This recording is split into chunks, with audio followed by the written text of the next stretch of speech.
ప్రధానంగా ఖమ్మం జిల్లాలో ఓటమికి మీరేం చూస్తున్నారు కారణాలు? కేసీఆర్ ఘోర పరాజయానికి మీరేం కారణాలు చూస్తున్నారు? తెలంగాణకి విజయవంతంగా జరిగిందనేటువంటిది అదొక హిస్టరీ.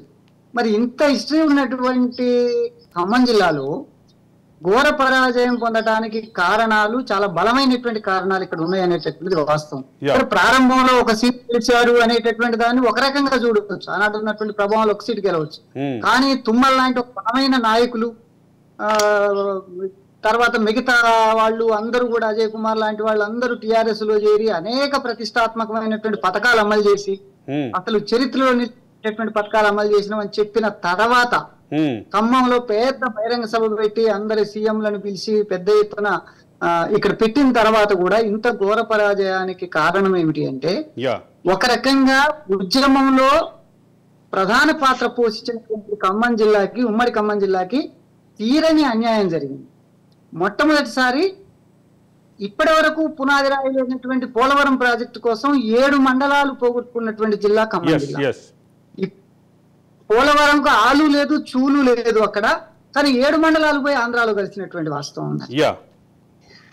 అన్యాయం అనేటటువంటి భావిస్తున్న తరుణంలో అట్లాంటిది ఏమీ లేదు, ఖమ్మం జిల్లాకి న్యాయం చేస్తామని చెప్పి బయ్యారం ఉక్కు పరిశ్రమకు హామీ ఇచ్చినటువంటి ఆనాటి ప్రభుత్వం ఒక చట్టబద్ధమైన హామీ. ఇవాటికి చివరికి 10 ఏళ్ల టిఆర్ఎస్ పాలనలో, ఉద్యమ పార్టీ పాలనలో అది అయిపోయిన కథ, అక్కడ అవకాశం లేదు అనేటటువంటి చెప్పి ఎవరైనా ప్రైవేట్ వాళ్ళు పెట్టుకోండి అని చెప్పి గతంలో చేసినటువంటి రాజశేఖర రెడ్డి చెప్పినటువంటి ఆయన ఇడిసిన చెప్పుల్లోనే కేసీఆర్ కాళ్ళు దొడినటువంటి సందంగా ఆయన జిందాలకు ఇవ్వడానికి ముందుకు వచ్చినటువంటి స్థితి ఉంది. ఇది మొట్టమొదటి చేసినటువంటి ఒక ఘోరమైనటువంటి.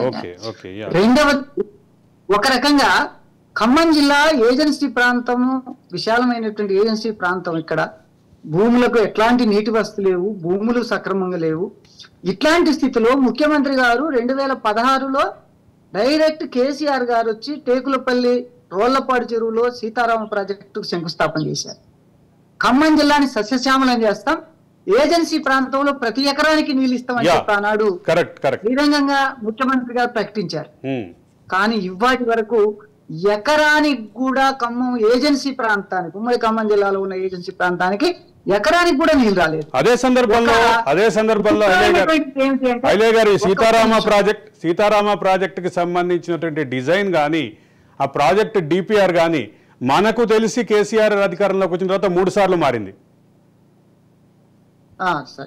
3 సార్లు మారింది. దాన్ని ఆ డిజైన్ మార్చి చివరికి ఎక్కడ శిలాఫలకం అయితే కేసీఆర్ గారు వేసిండ్రో ఆ చెరువును కూడా డిజైన్ నుంచి తీసేసింది.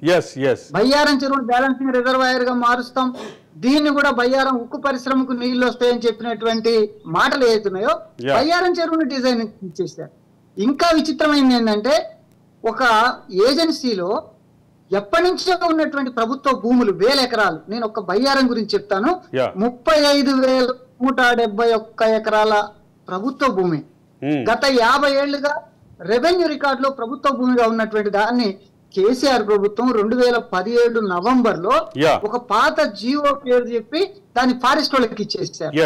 బయ్యారం స్టీల్ పరిశ్రమకి ఆనాడు జిల్లా కలెక్టర్ గా ఉన్నటువంటి సిద్ధార్థ జైన్ గారు ఎవరైతే ఉన్నారో ఆయన సేల్ కు రాసిచ్చిండు. ఆయన 452 సర్వే నెంబర్ లో ధర్మాపురం రెవెన్యూలో 2600 ఎకరాలు సేల్ కు రాసిచ్చినటువంటి భూమిని కూడా తీసుకెళ్లి వీళ్ళు ఫారెస్ట్ వాళ్ళకి ఇచ్చి ఇవాళ స్టీల్ పరిశ్రమ రావడానికి అవకాశాలన్నిటి కూడా మూసేసినటువంటి ఘనత కేసీఆర్ది, ఆయన ప్రభుత్వానికి. ఇట్లాంటి విద్రోహాల అనేటటువంటిది నేను చెప్పాను. ఐలే గారు, ఇదే అంశం మనం గతంలో ఒక డిబేట్ లో మాట్లాడాం.